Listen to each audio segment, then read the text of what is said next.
तलाक के 19 साल बाद एक बेटा खुद अपनी मां को लेने के लिए जाता है। यानी कि मां का तलाक 19 साल पहले हो गया था और बेटा पिता के पास रह रहा था। 19 साल बाद बेटे को अपनी मां की याद आती है और मां को लेने के लिए वो उसके मायके में पहुंच जाता है। वहां जाने के बाद जब अपनी मां को देखता है तो फुट फुट कर रोने लगता है और कहने लगता है कि मां, तेरे बगैर मैंने 19 साल काटे हैं, अब तो मां तुझे मेरे साथ में चलना ही होगा। दोस्तों, आज वो लड़का कामयाब हो जाता है। कामयाब होने के बाद वो अपनी मां को लेने के लिए आता है तो मां भी यहां पर मना नहीं कर पाती और अपने बेटे के साथ अपने जो ससुराल है जहां पर उसे रहना चाहिए था वो वहां पर चली जाती है। दोस्तों, कहां का ये मामला है, किस तरह से ऐसा हुआ था, आप लोग भी अगर पूरे मामले को डिटेल के साथ जानना चाहते हैं तो वीडियो के साथ अंत तक जरूर बने रहिए। नमस्कार, जय हिंद। आप देख रहे हैं APH न्यूज राहुल रावत के साथ। आज की जो हकीकत की घटना आप लोगों को बताने जा रहा हूं, ये हरियाणा के सोनीपत की हकीकत की घटना है। यहां पर समुंदर नाम का एक व्यक्ति जो देखने में बहुत ही खूबसूरत होता है, फोटोग्राफरी का वो काम किया करता है।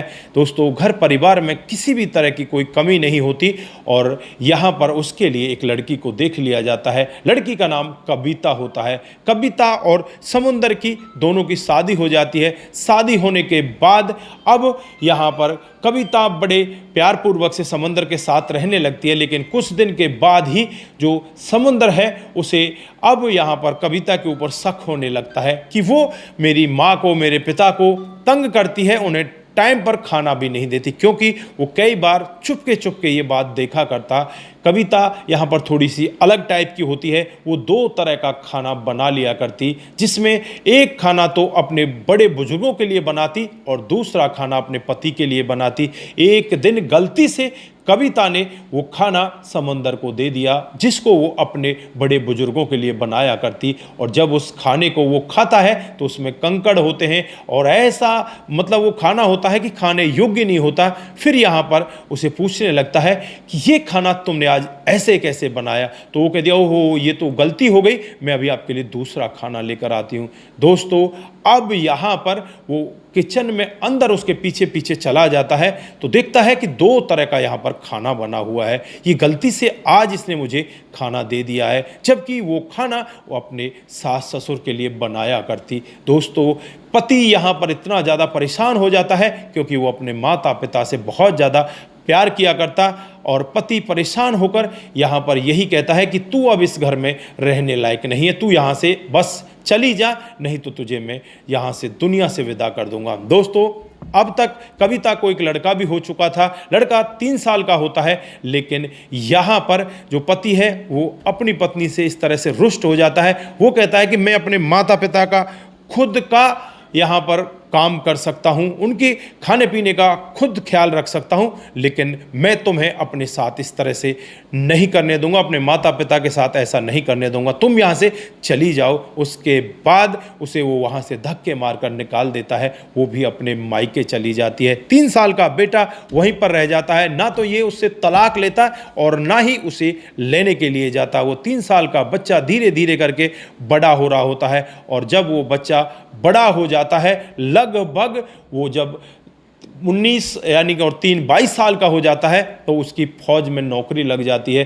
फौज में नौकरी लगने के बाद वहाँ पर जो लोग बाग होते हैं, जो और भी अड़ोसी पड़ोसी होते हैं, आपस में जो बच्चे होते हैं एक दूसरे से बात कर रहे थे कि यार आज मेरी माँ का फ़ोन आया, माँ मुझसे ये कह रही है, माँ के लिए मैं ये सामान लेकर जाऊँगा। जब इस लड़के की ट्रेनिंग पूरी हो जाती है तो इसे भी एहसास होता है कि तुझे भी अपनी माँ के पास जाना चाहिए। दोस्तों, अब वो लड़का अपनी माँ के पास जाने के लिए तैयार हो जाता है, अपने बापू को कुछ भी नहीं बताता और वहाँ से सीधे अपने जब घर आता है, घर आने के बाद बाइक उठाता है और बाइक उठाकर उसे पता था कि उसकी माँ इस गांव में रहती है, जबकि 3 साल का उसे छोड़कर गई थी और 19 साल बाद आज बेटा वहां पर जा रहा था। उसे ये भी नहीं पता था कि उसकी माँ कौन है, बस उसे ये पता था कि फलाने के घर में उसकी माँ है। अब वो बेटा अपनी बाइक लेकर सीधा वहां पर पहुंच जाता है जहां पर उसकी माँ कविता रहा करती है और जब कविता के रूप रंग को देखता है, क्योंकि फोटोओं में उसने देखा था, और वो देखते ही पहचान जाता है और कहने लगता है कि माँ तुम यहाँ पर क्या कर रही हो, तुम्हें तो मेरे पास होना चाहिए। तो यहाँ पर वो एकदम से उस लड़के को देखकर हैरान हो जाती है कि बेटा तुम कौन हो और तुम मुझे कैसे जानते हो। तो यहाँ पर वो लड़का कहने लगता है कि माँ, मैं तुम्हारा बेटा हूँ अभिषेक, तुमने मुझे पहचाना नहीं, 3 साल का छोड़कर तुम मुझे आ गई थी। तो माँ की आंखें यहाँ पर आंसुओं से भर जाती हैं और कहने लगती हैं, बेटा वाकई में ही मैं तुझे छोड़कर आ गई थी। तुझे छोड़कर क्या आ गई थी, तेरे पापा ने मुझे भगा दिया था। तो यहाँ पर वो कहने लगता है कि मेरे पापा ने तुम्हें भगा दिया था, क्यों भगा दिया था, तुम्हें पता है उसका कारण क्या था। वो कहती है कि हाँ मुझे पता है, मेरे दिल और दिमाग में बहुत गंदी चीज़ घर कर गई थी। मैं ये सोचती थी कि जो बड़े बुजुर्ग हैं इन्हें तो जल्दी सी ऐसा ही बुरा सा खाना खिलाकर इन्हें इस दुनिया से विदा कर दूंगी, उसके बाद इस घर पर मेरा ही राज रहेगा। मैं बहुत गलत थी बेटा, मैंने कभी दोबारा ऐसे नहीं सोचा। जिस दिन से तेरे पापा ने मुझे धक्के मारकर घर से बाहर निकाला था, मैं बस यही सोच रही थी कि मैं किस तरह से अपने उन सास ससुर से माफ़ी मांगूं, लेकिन तेरे पापा ने कभी यहाँ आने की ज़रूरत नहीं की, कभी उसने फ़ोन नहीं किया और मैंने भी कभी उसे फ़ोन नहीं किया। मैं भी यहाँ पर उसी के इंतज़ार में बैठी थी, लेकिन आज तक वो कभी आए नहीं। उन्होंने कभी भी इस गाँव की तरफ आने के लिए मुख तक कर नहीं सोए। वो तो मुझे चाहते नहीं बेटा, मैं किस तरह से वहाँ पर जाऊँ। तो बेटा यहाँ पर रोते हुए कहने लगता है कि माँ, मेरे जो फौजी साथी हैं ना, वो सब के सब यही कहते हैं कि मेरी माँ ने मुझे लड्डू बना कर दिए हैं, मेरी माँ मुझसे इस तरह से बातें करती है, लेकिन मेरी कोई माँ नहीं है और मेरी माँ जिंदा है, फिर भी मैं अनाथों की तरह अपने जीवन को जी रहा हूँ। माँ मेरे लिए तू चल दे। पापा अब शराब पीने लगे हैं, पापा का भी रवैया ख़राब हो गया है, माँ तू उन्हें जाकर संभाल ले। माँ तू चल चल, मैं सारी बात पापा से कर लूँगा, पापा अब तेरे से गुस्सा नहीं होंगे, अब मैं बड़ा हो गया हूँ ना, मैं कमाने लगा हूँ, माँ तू टेंशन मत कर, तू माँ मेरे साथ में चल। दोस्तों यहाँ पर अब वो माँ भी तैयार हो जाती है, अपने जो भैया है, भाभी है और इधर जो उसकी माँ है, उनसे भी वो बातचीत करती है कि माँ मेरा बेटा लेने के लिए आया है, मैं जाऊँ कि नहीं जाऊँ। तो यहाँ पर जो उसकी माँ होती है ना, वो कहने लगती है बेटा अब तू घोड़ा चढ़ कर जाएगी, तू जा, बड़े आराम से जा, तेरा बेटा तुझे लेने के लिए आया है, तो अब तुझे किसी प्रकार की कोई कमी नहीं होगी, तेरा बेटा तुझे आराम से वहाँ पर रख लेगा।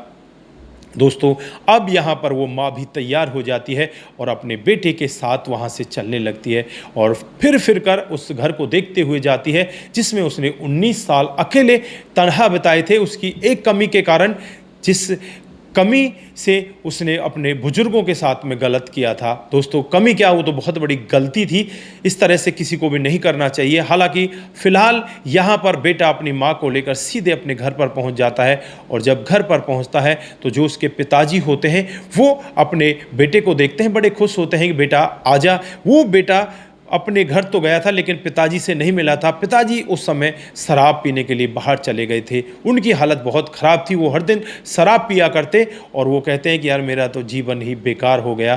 फिर यहाँ पर जब वो अपनी पत्नी को देखते हैं तो एक बार के लिए गुस्सा भी होते हैं, अपने बेटे से कहने लगते हैं कि तू इसे क्यों ले आया।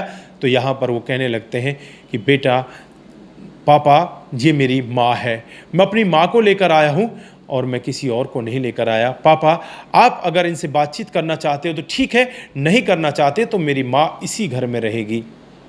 दोस्तों पापा भी अब कुछ ज़्यादा नहीं कह पाता, क्योंकि जब आदमी बड़ा बुजुर्ग हो जाता है उसके जो दिल और दिमाग है उसमें कई तरह की बातें चलने लगती हैं। बेटा जवान हो गया था, बेटा कमाने लगा था, अब वो क्या ही कहता। फिर यहाँ पर उसे अनुमति दे देता है और यहाँ पर वो लड़की क्या कहें उसको, वो तो अब आधी सी उम्र की हो गई थी। सुमन अपने सास ससुर के पास जाकर उनसे माफ़ी मांगने लगती है, उनके पैरों में बैठ जाती है, क्योंकि आज भी वो सास ससुर जिंदा होते हैं। दोस्तों वो कहने लगती हैं कि सासू माँ मैंने बहुत गलत काम किया, जिसके लिए मैंने 19 साल इस तरह से भोगे हैं। मैं ना तो अपने बच्चे से मिल पाई, ना ही अपने पति से मिल पाई। माँ मुझे माफ़ कर दे, पिताजी मुझे माफ़ कर दो। इस तरह से वो दोनों से माफ़ी मांगती है। उसके बाद वो बड़े बुजुर्ग भी इतने अच्छे होते हैं, उसको माफ़ कर देते हैं, कहते हैं कि बहू कोई बात नहीं, 19 साल बाद तेरा यहाँ पर दोबारा आना हुआ, कोई बात नहीं, तू अब अच्छे से रहे। उसके बाद वो वहाँ पर अच्छे से रहती है और अच्छे से उनका कामकाज करना स्टार्ट कर देती है। इधर जो उसका पति होता है वो भी अब रूखा रूखा सा रहा करता। एक दिन वो उससे जाकर मिलती है, तो मिलने के बाद उससे वो यही कहती है कि मुझे माफ़ नहीं करोगे क्या।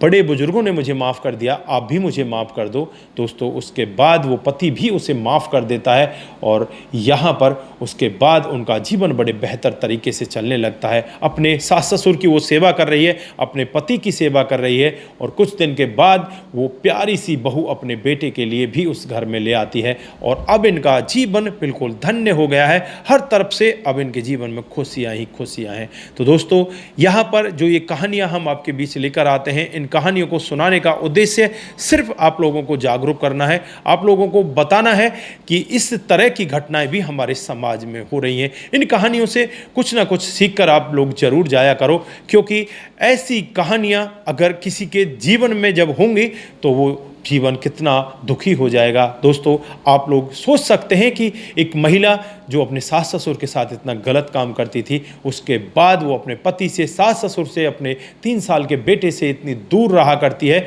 और 19 साल बाद उसका खुद का बेटा उसे लेकर आता है। तो आपकी जो भी राय है एक बार कमेंट बॉक्स में जरूर देकर जाएं। आज के लिए बस इतना ही, फिर मिलते हैं किसी नई मोड़ के साथ। तब तक के लिए आप अपना ख्याल रखें, परिवार का ख्याल रखें, सतर्क रहें, सावधान रहें, रिश्तों की अहमियत को जरूर समझें। नमस्कार, जय हिंद, जय भारत।